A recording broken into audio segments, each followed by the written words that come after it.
Présenter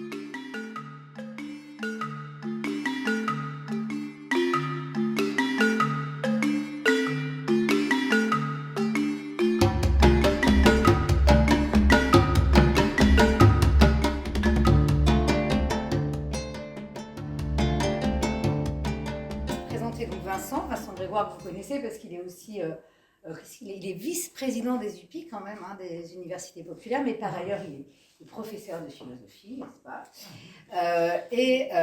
voilà, docteur en philosophie, mais pas spécialement spécialiste de la machine. Donc voilà, c'est avec beaucoup de tract, d'angoisse qui s'est lancé, voilà, ça se voit. Mais au demeurant, vous pouvez lui faire confiance parce que autant la machine, mais les secrets de la nature, par contre, ça c'est son truc. Donc je pense qu'on peut lui faire absolument confiance pour nous faire une présentation tout à fait parfaite, hein, n'est-ce pas Vincent? Et je dis ça alors que je ne le connais absolument pas. Je dis ça de manière complètement objective. Voilà, et puis bonne soirée. Alors comme d'habitude, on a à peu près 40 minutes de présentation, puis un petit débat, puis un pot. Bon, alors bonsoir. Alors donc, ce soir, je vais vous parler du rapport qu'il peut y avoir entre la machine, on connaît tous des machines, on les manipule plus ou moins bien, mais on sait tous ce que c'est qu'une machine, et les secrets de la nature. Donc a priori, il n'y a pas tellement de lien entre ce que nous cache la nature et les machines, mais je vais essayer de faire apparaître que depuis qu'il y a des machines et depuis que les hommes réfléchissent, en tout cas en Occident, sur la nature, il y a eu un lien entre justement la machine et ce que nous cache la nature, ce qu'elle pourrait nous dévoiler. Alors, si j'arrive à manipuler, voilà. Je commence par quelque chose de très originaire, de très archaïque. Dans le temple d'Éphèse, au VIe siècle avant Jésus-Christ, en Asie mineure, le philosophe Héraclite avait déposé un livre dont on n'a gardé que quelques fragments, parmi lesquels celui-ci qui nous dit « La nature aime à se cacher ». Et ce temple, c'était celui, entre autres, d'Artémis. Artémis, Diane, qui sera ensuite associée à Isis, la divinité égyptienne. Et Artémis, c'est cette déesse qui ne veut pas qu'on la voie nue. D'ailleurs, Actéon, je ne sais pas si vous connaissez l'histoire, en train de chasser, avait surpris Artémis en train de se baigner, et pour le punir, elle l'a transformé en daim, et il a été dévoré par ses propres chiens. Donc, il ne faut pas voir la nudité, il ne faut pas dévoiler Artémis. Et si vous voyez la statue d'Artémis, alors la statue d'origine a été détruite, mais là c'est une statue, c'est une copie du IIe siècle après Jésus-Christ qui est au musée de Naples. Enfin, il y a deux statues, mais celle-ci c'est celle du musée de Naples. Et bien vous voyez que Artémis, son visage apparaît sous une espèce de membrane qui est couverte, alors on ne sait pas trop, soit de mamelles, soit de testicules de taureaux. On sacrifiait des taureaux dans le temple d'Artémis, donc on ne sait pas trop. Si vous regardez de près, on ne sait pas, voilà, c'est difficile à savoir, mais en tout cas, évidemment, symbole de quoi? Symbole de fécondité. Donc c'est la nature, mère nourricière, qui cache dans ses entrailles la source de la vie. Et donc, ce rapport avec cette source de la vie cachée, alors ici dévoilée, mais la statue était voilée, décachée, c'est ce rapport entre cette source de vie et le désir des hommes qui crée une relation à la fois de tabou et en même temps de fascination. Donc les hommes ont envie de dévoiler, d'arracher le voile d'Artémis ou d'Isis. Et au XIXe siècle, par exemple, il y a beaucoup de représentations, là je n'en ai pas mis, mais qui montrent Isis dévoilée par la science, une espèce d'allégorie, la science enlève le voile d'Isis. Mais Isis peut aussi être dévoilée par la poésie. Vous voyez ? Et donc là, on a deux courants de rapport au secret de la nature. On a un courant qu'on peut appeler orphique, du poète Orphée, qui va essayer d'atteindre les secrets de la nature par initiation. On fait des cérémonies et on découvre les secrets de la nature de manière mystique et souvent poétique, à travers des chants, à travers le langage, mais on n'y touche pas. Vous voyez, on ne viole pas, on ne violente pas la nature. Et puis, vous avez l'autre courant, qui renvoie dans la mythologie à l'histoire de Prométhée. Vous avez le courant prométhéen qui va essayer plutôt d'arracher les secrets de la nature, de la découvrir, alors au sens découverte scientifique, mais au sens d'enlever les couvertures, de manière assez violente. Alors vous connaissez peut-être l'histoire de Prométhée, hein, très rapidement. C'est lui qui, étant chargé avec son frère de distribuer aux différentes espèces les qualités et les défauts de manière équitable, s'aperçoit que son frère a oublié une espèce, l'espèce c'est l'homme, et qui donc, l'homme étant dépourvu de qualités naturelles, il va falloir le sauver en allant voler aux dieux le feu. Et donc Prométhée, c'est celui qui a cette violence hein, d'arracher le feu dans l'antre des dieux, de le donner aux hommes, et les hommes auront désormais la puissance technique qui leur permettra de dominer la nature. Je résume vraiment, mais vous voyez, donc il y a une dimension violente. Donc face au secret de la nature, vous avez la lignée orphique, hein, on s'initie et on respecte le secret qui est en même temps sacré, et puis la dimension prométhéenne, hein, qui consiste à essayer de dominer la nature. Dans la culture occidentale, cette dimension prométhéenne est redoublée par ce que dit la Genèse. Vous voyez, dans la Genèse, Dieu dit à Adam hein, que la terre, les océans et les animaux qui sont dedans, les océans ou sur la terre, sont à sa disposition. Donc il y a une vocation de l'homme à dominer la nature. Donc vous voyez ce double rapport, hein, le secret sacré et puis l'acte d'extraction, hein, extraire de la nature ce qui peut permettre à l'homme de survivre, mais aussi éventuellement de la dominer. Alors vous savez que Prométhée a été puni par Zeus en étant attaché, enchaîné au mont Concase avec l'aigle qui doit dévorer son foie, hein, parce que justement il avait arraché les secrets des dieux, et et c'est ensuite Hercule, un des travaux secondaires d'Hercule, sera de libérer Prométhée. Alors vous voyez, si vous avez Hercule, la force, et Prométhée, la puissance technique, vous avez un risque de domination sans limite de la nature par l'homme, symboliquement et évidemment. Bon. Et lorsque, dans le mythe, Zeus constate que les hommes désormais doués de la puissance technique sont incapables de maîtriser cette puissance, qu'ils en abusent, il leur envoie la justice et la pudeur pour apprendre à contrôler cela. Alors, sauront-ils être justes et pudiques? Alors, vous voyez, la pudeur, on retrouve l'idée de ne pas violenter la nature. Donc, dès l'origine, hein, de l'origine mythologique, on a cette position de la technique et donc de la mécanique hein, comme étant porteuse d'une violence de l'homme sur la nature et d'un arrachement à la nature de ses secrets. Alors, ce qui est amusant, je dirais, c'est que si on prend l'origine du mot machine, hein, machine, ça vient du grec mécané, et mécané, c'est un dispositif de théâtre.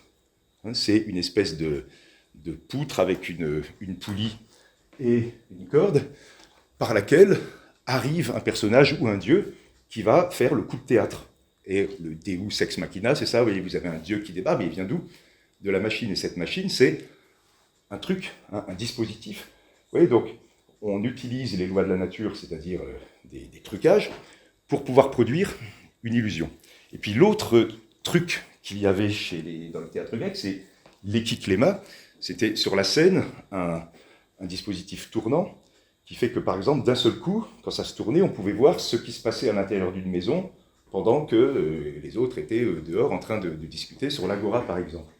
Alors, tous les spectateurs savaient très bien que c'était un truc, mais ils étaient quand même fascinés.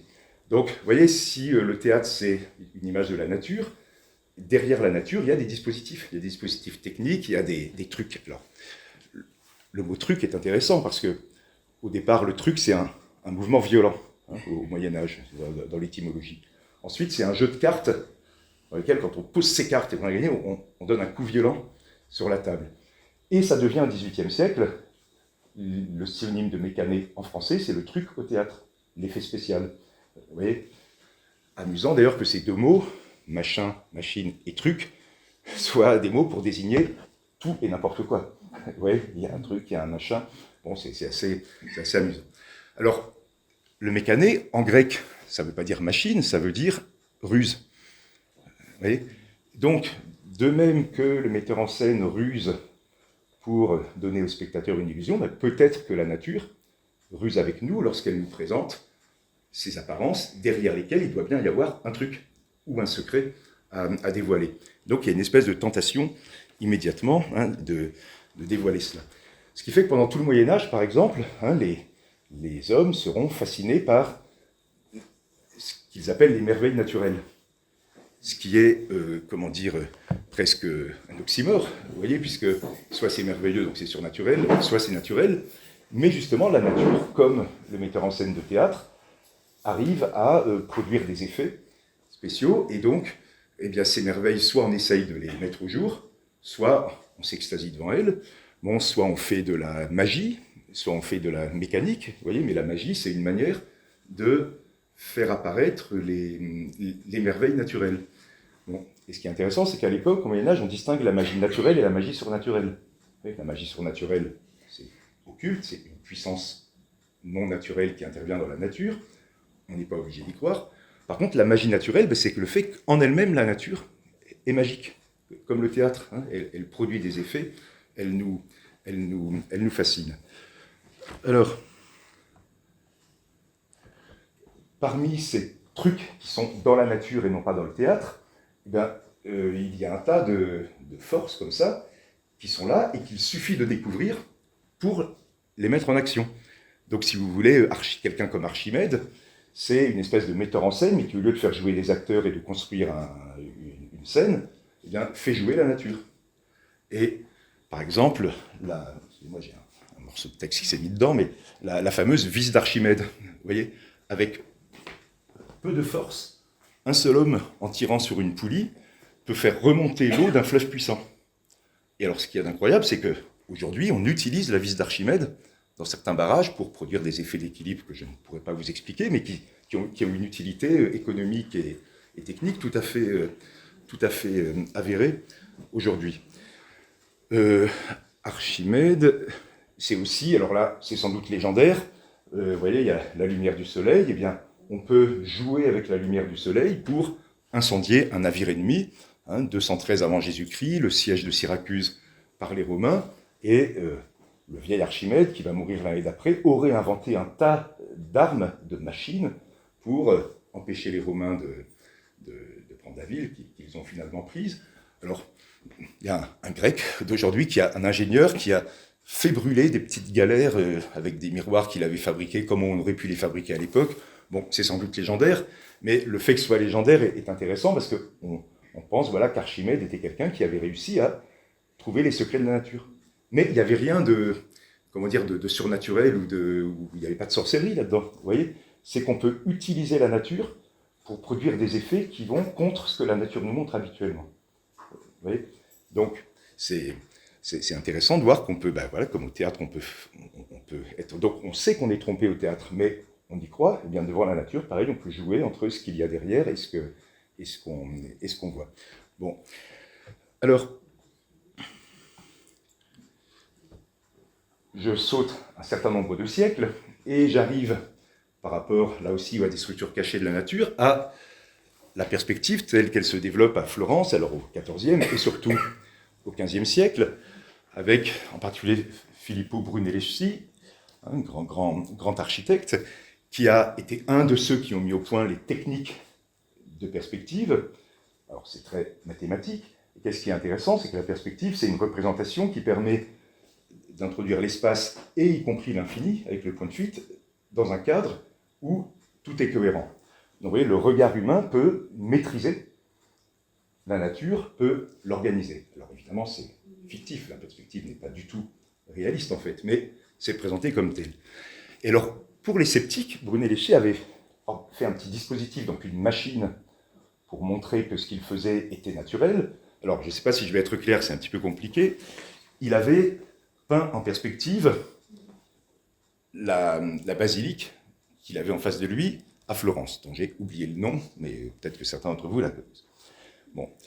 Et il avait fait un trou dans le panneau de bois où était peinte cette basilique. Et on pouvait regarder à travers ce trou, donc il y avait la largeur de l'œil, et puis après un minuscule trou, et on pouvait regarder donc la basilique en face, avec le tableau à l'envers du visage. Et si vous prenez un miroir et que vous réfléchissez le tableau dans le miroir et que vous avez le bon cadre, finalement, vous n'avez plus la différence entre le monument réel qui est derrière et et la partie qui a été peinte. Donc finalement, le mécanisme, l'instrument de la perspective permet de maîtriser la nature. Vous voyez, l'œil humain est capable de maîtriser la nature.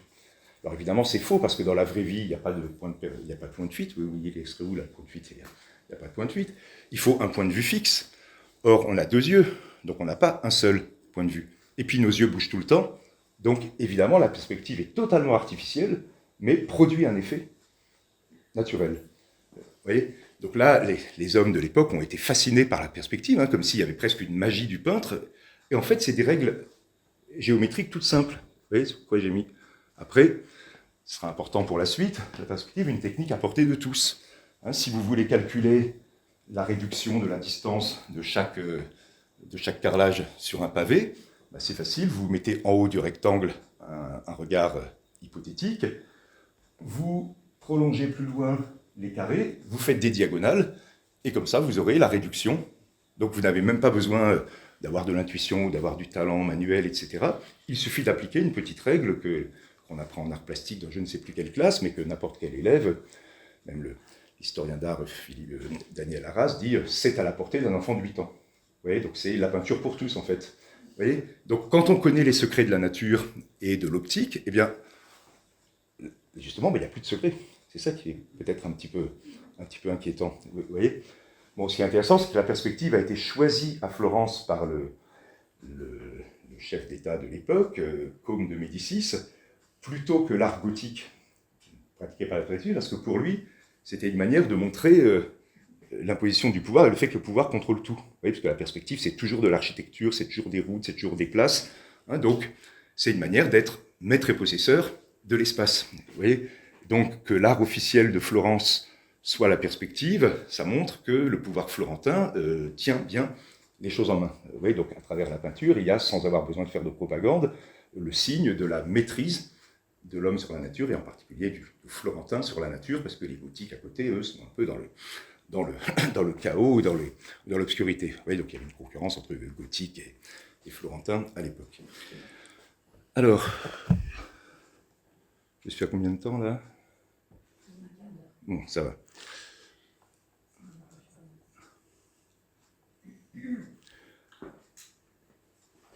Alors, donc, on a vu comment cette maîtrise de la nature, et par la connaissance des secrets de la nature, pouvait produire les machines d'Archimède, pouvait produire la perspective en peinture, mais on n'a pas vu le côté excès, le côté démesure, qui est en germe dans l'histoire de Prométhée. Donc, il y a un usage humain raisonnable, juste, pour reprendre le mythe avec Zeus, vous voyez, juste et pudique de la technique, et puis il y a la démesure. Et c'est intéressant, ce tableau de Bruegel au XVIe siècle, 1558, alors là, ce n'est pas le tableau original, il est perdu, c'était une reproduction de la fin du XVIe siècle, s'appelle La chute d'Icare. Et quand on regarde bien, on se dit, mais elle est où la chute d'Icare? Vous voyez, bon, et en fait, Icare, on voit juste sa jambe, il est en train de couler. Bon, pendant qu'un paysan laboure son champ, pendant qu'un berger a l'air de s'ennuyer un petit peu, est avec ses moutons, et pendant que les gens dans la ville font leurs affaires, et que des bateaux partent, on est au XVIe siècle, la découverte du Nouveau Monde, pendant que des bateaux partent faire du commerce. Donc, vous voyez, il y a la technique, on pourrait dire, mesurée, raisonnable, les travaux et les jours, et voilà, vous voyez l'idée que la vie, comme ça, a un rapport à peu près équilibré avec la nature, on fait des récoltes tous les ans, mais on n'exagère pas, on ne surexploite pas. Et puis celui qui veut utiliser la technique parce qu'il ne se sent plus de limite, aujourd'hui il irait sur Mars, mais à l'époque il essaye comme qui vous savez, à l'époque il essaye juste de se rapprocher du Soleil avec ses ailes qui sont des machines qui lui permettent de voler, mais dont la cire fond à la proximité du Soleil, le Soleil que vous voyez là, et qui fait que il s'abîme dans les flots, et apparemment, tout le monde s'en fiche, et au revoir Icare. Sauf que Icare revient toujours, oui, comme Prométhée. Et donc là, vraiment c'est intéressant, parce qu'avec Bruegel, on est au début du basculement moderne de la science, où, comme on le verra, la phrase célèbre de Descartes, l'homme, par la technique, se rend comme maître et possesseur de la nature, où là, on commence à entrer dans l'ère de la possible, c'est pas de la faute de Descartes, mais de la possible démesure et de la possible surexploitation et de la possible, violence extrême, dans le fait d'arracher les secrets de la nature. Alors, je vous ai mis, c'est difficile de trouver les images les plus pertinentes, ici, 2 couvertures de livres, je ne parlerai pas que d'eux, mais qui sont fondamentaux. Un de Francis Bacon, début, ne pas confondre avec le peintre, bien sûr, et ne pas confondre avec Roger Bacon, un autre philosophe anglais du Moyen-Âge. Donc, Francis Bacon a écrit un livre qui s'appelle le Novum Organum, c'est comme si Aristote avait écrit un organon, donc il renouvelle la science. Et ce qui est intéressant, on est au début du XVIe siècle, c'est que, alors l'image est très mauvaise, on voit des bateaux, comme on les voyait sur le tableau de Bruegel, qui partent au large, qui viennent de passer 2 colonnes qui symbolisent les colonnes d'Hercule. Vous voyez, on retrouve Hercule. Les colonnes d'Hercule, c'est le détroit de Gibraltar. Quand on quitte le détroit de Gibraltar, on part on est dans l'Atlantique, l'ex-Atlantide, et on va vers le Nouveau Monde. Donc on part à la conquête du monde. Vous voyez, et justement, la puissance d'Hercule est là, mais là, vous voyez, on est au-delà. C'était la devise de Charles Quint, plus ultra, toujours au-delà, toujours plus loin. Et les Anglais, Francis Bacon est anglais, qui veulent concurrencer les Espagnols de leur domination mondiale, se lancent aussi à la conquête du monde. Mais ce que dit Bacon, c'est que nous, les Anglais, je ne me mets pas dedans, c'est lui qui parle, on ne va pas conquérir le monde comme les Espagnols, en réduisant en esclavage, en massacrant, on va le conquérir par l'esprit. C'est-à-dire qu'en fait, ce bateau qui part à la conquête du monde, c'est une métaphore de l'esprit humain qui va donner à l'homme, globalement, pas l'espagnol, pas l'anglais, etc., l'empire sur le monde. Vous voyez, comment dire ? Alors, Bacon disait, il y a 3 ambitions dans la vie. Il y a l'ambition personnelle, se faire une place dans la société. Il y a l'ambition nationale, se battre pour son pays. Et puis, il y a l'ambition universelle, se battre pour l'humanité. Alors lui, on ne sait pas trop s'il était dans l'ambition nationale ou universelle, parce qu'il était Lord Chancelier du Royaume d'Angleterre, il était ministre de la Justice, il s'y connaissait en justice et en autorité étatique, mais c'est aussi un grand humaniste, un grand savant.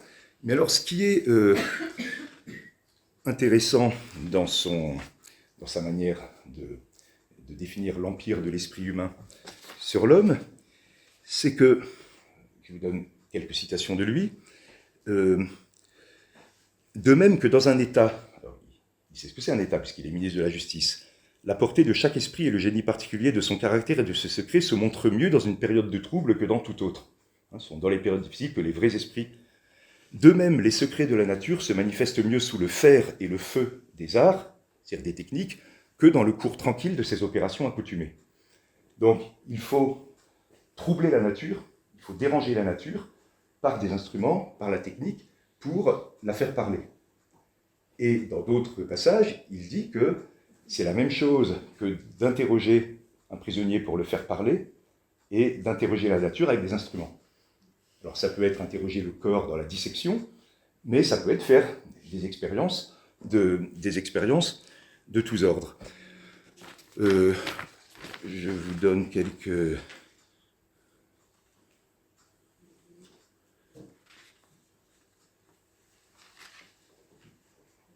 Alors, il prend l'exemple bien connu des horloges, c'est aussi l'admiration pour les inventions elles-mêmes qui conduisent l'industrie humaine au repos. C'est par exemple une chose délicate et qui témoigne de beaucoup de soins que la fabrication des horloges, qui semble imiter les mouvements célestes par ceux de leur roue et les pulsations organiques par leurs battements successifs et réglés, et pourtant c'est un art qui repose tout entier sur une ou 2 lois naturelles. Donc quand vous connaissez une ou 2 lois naturelles, vous pouvez fabriquer des objets aussi extraordinaires à l'époque que des horloges. Alors, vous savez, il y avait des horloges astronomiques, vous voyez, sur un même cadre, on peut montrer la position de la Lune, de Mars, etc. Et ça repose sur 2 ou 3 lois géométriques. Donc, il explique, alors, il y a ce côté violent, mais il y a aussi ce côté très facile. Il nous dit finalement, la main humaine, pour faire un cercle, est très maladroite, et là, on n'est pas égaux. Il y en a quelqu'un qui arrivera à faire un cercle à la main, puis un autre qui n'y arrivera Jamais. S'il est un peu tremblant pour des raisons diverses, il n'y arrivera pas du tout. Par contre, avec un compas, rien de plus facile que de faire un cercle. Et bien, dit, si on suit la méthode scientifique d'investigation des lois et des secrets de la nature, c'est à la portée, non pas la portée, de n'importe quel esprit. Vous voyez, il suffit d'appliquer la méthode. Alors, il se met quand même le beau rôle. Moi, je trouve la méthode, donc je ne suis pas n'importe qui. Mais une fois que la méthode existe, n'importe quel élève, n'importe quel être humain peut l'appliquer. Et donc, alors je ne peux pas développer, quand on a mis en place cette méthode, qui est une méthode d'observation naturelle, de dégager des lois à partir des observations, puis ensuite d'appliquer les lois sur les cas particuliers, et bien, tout le monde peut apprendre cette méthode, et à partir de là, l'humanité devient maîtresse du monde. L'esprit humain maîtrise le monde aussi facilement qu'un enfant peut faire un tableau en perspective. Et donc, il a un projet humaniste qui consiste à apporter le bien-être à l'humanité par cette domination spirituelle. N'oublions pas que cette domination spirituelle peut supposer que pour découvrir les faits qui sont intéressants et qui permettent de dégager des lois, il faut violenter la nature. Oui, de même qu'en politique, parfois il faut violenter des hommes pour produire l'ordre. Oui, donc l'ordre suppose toujours de faire violence à un possible désordre. Hercule, d'ailleurs, il s'en réclame, Bacon.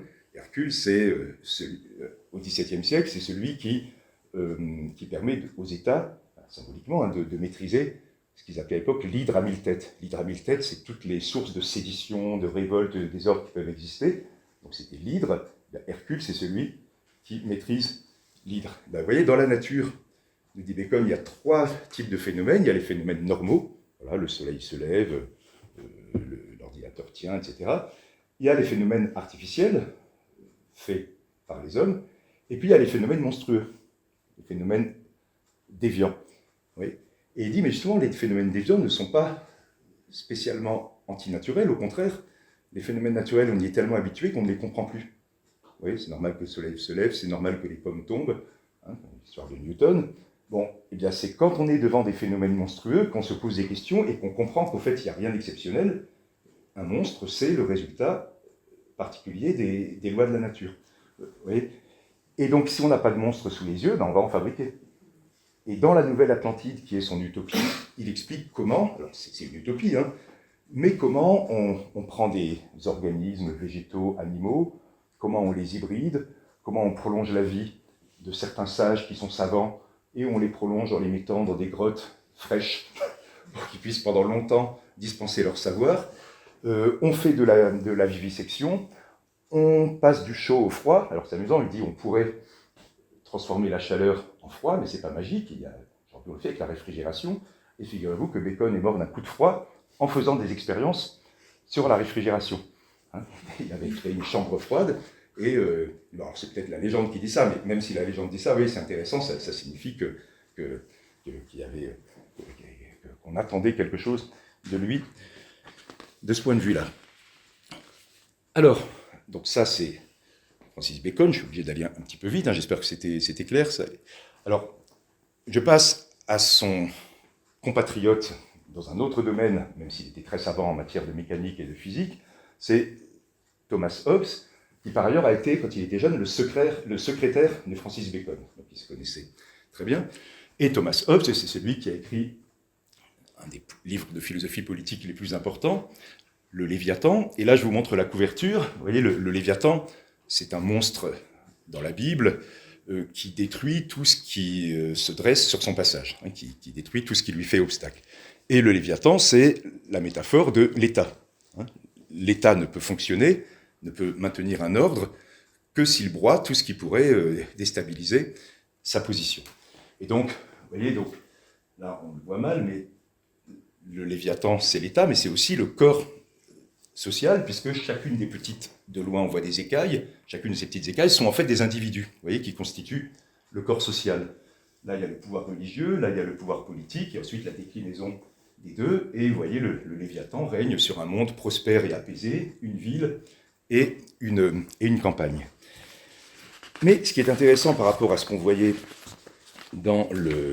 avec Bacon et les machines, c'est, je vous lis, plutôt que de les exposer, il le dit très clairement, l'introduction du livre Le Léviathan Et alors, par rapport à ce qu'on était en train de voir, c'est assez incroyable et édifiant. Hein. Il dit « La nature, cet art, c'est-à-dire cette technique, hein, par lequel Dieu a produit le monde et le gouverne, est imité par l'art de l'homme, en ceci comme en beaucoup d'autres choses, qu'un tel art peut produire un animal artificiel. » D'accord ?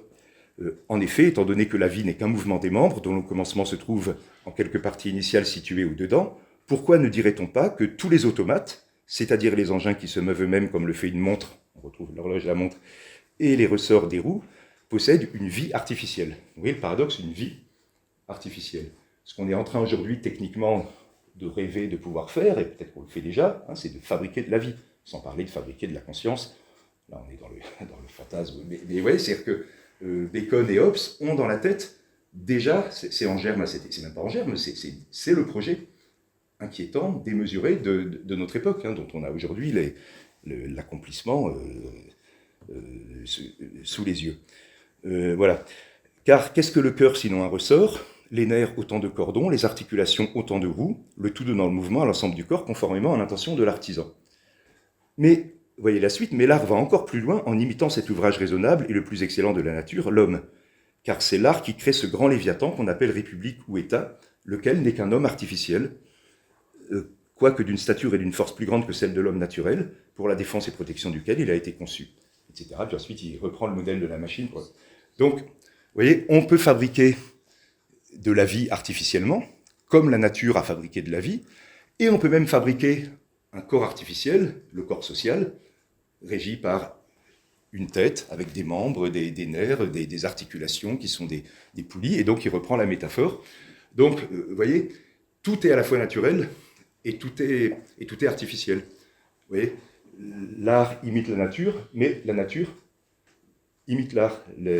Alors, là, je dis la nature, on a encore cette idée de la nature comme une instance un petit peu mystérieuse. Vous voyez, la nature fabrique des animaux, la nature, et l'homme qui imite la nature fabrique des États.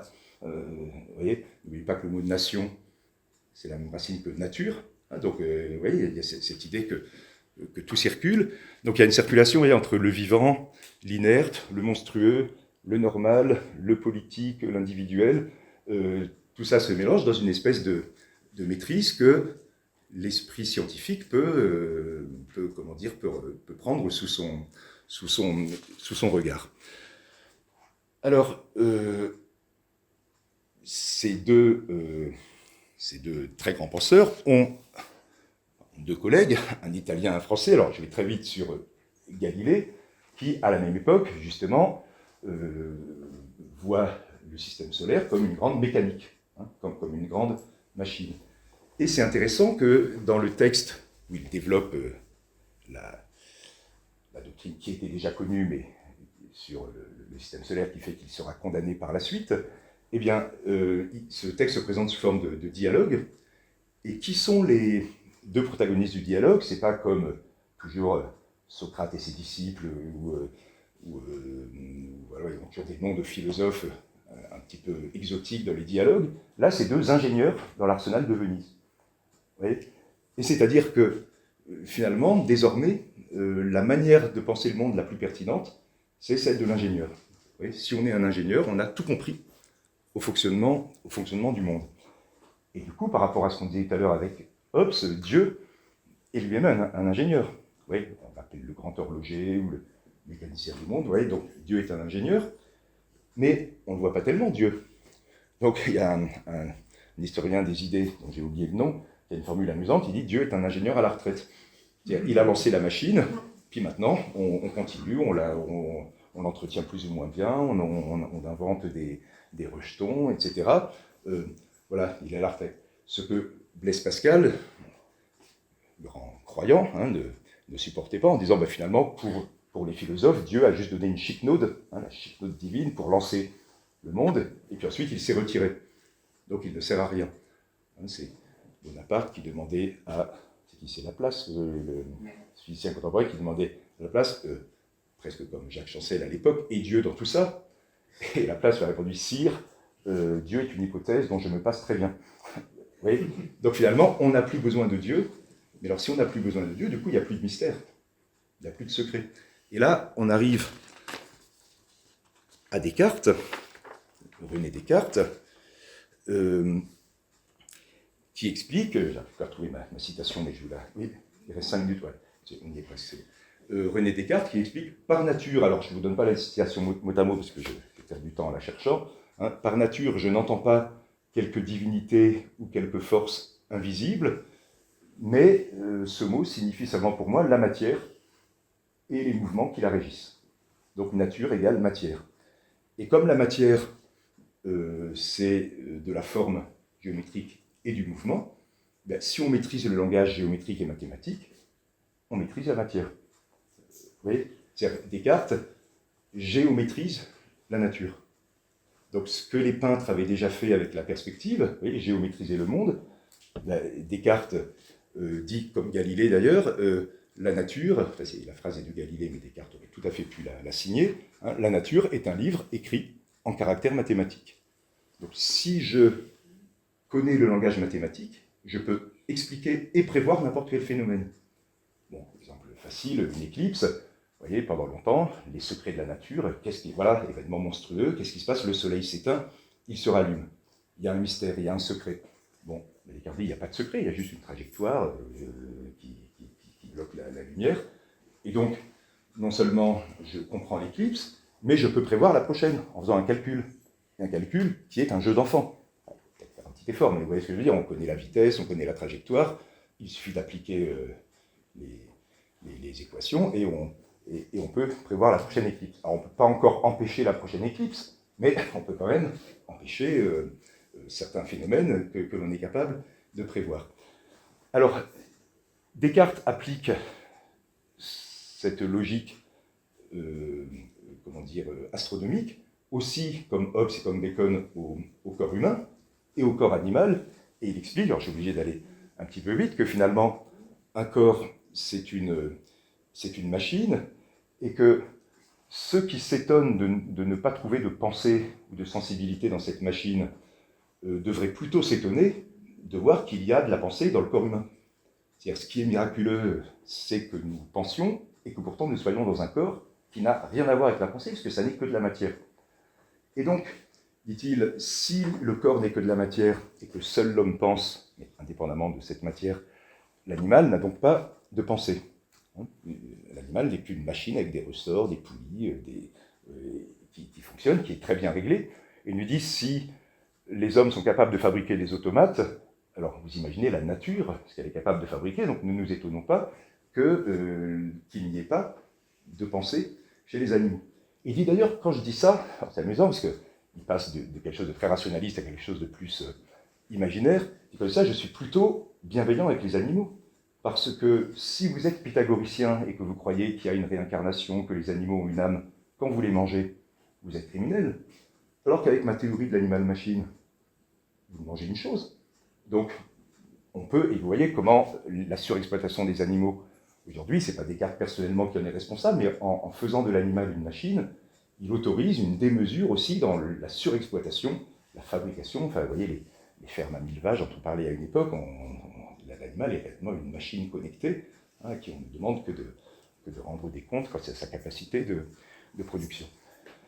Alors,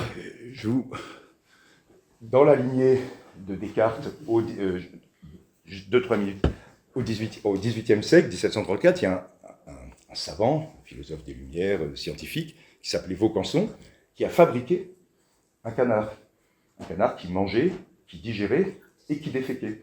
Et ce canard a été montré partout, et il a fonctionné. On en a oui, il existe encore. Voilà, le canard de Vaucanson, donc il marchait, et c'est le premier, on peut considérer le premier robot.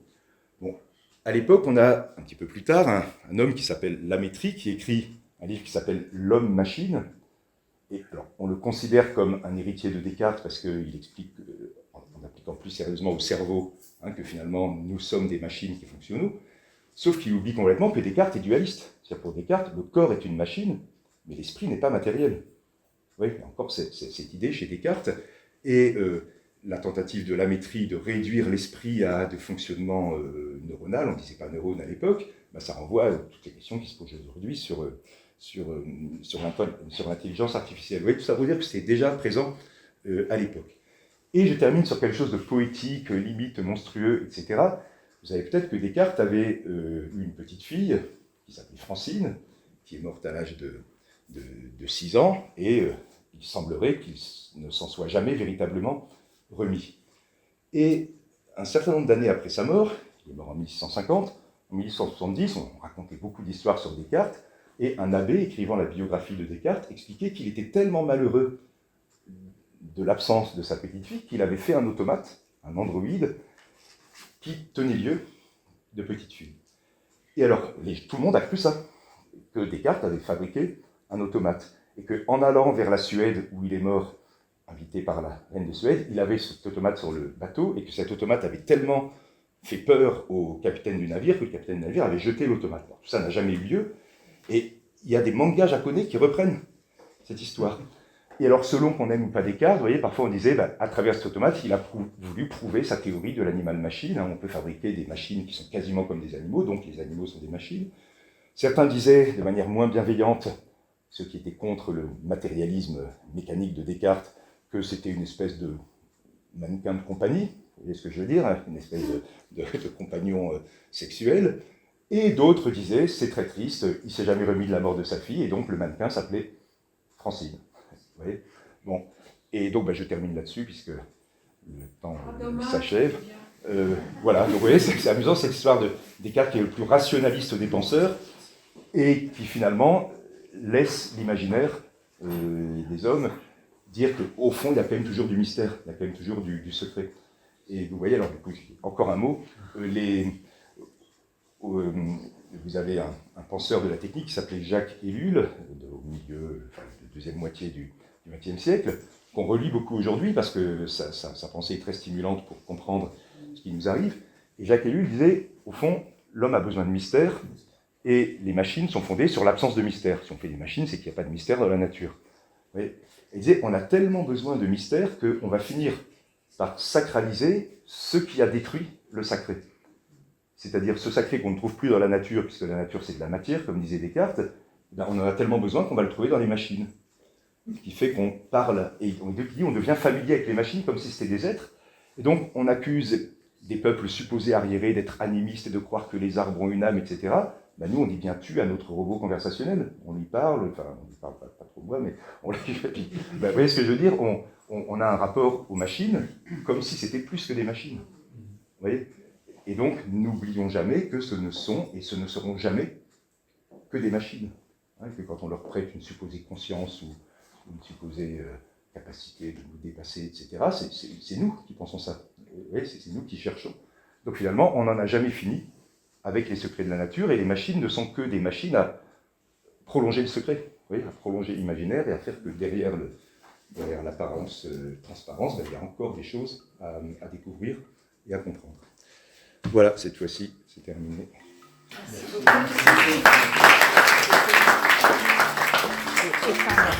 beaucoup.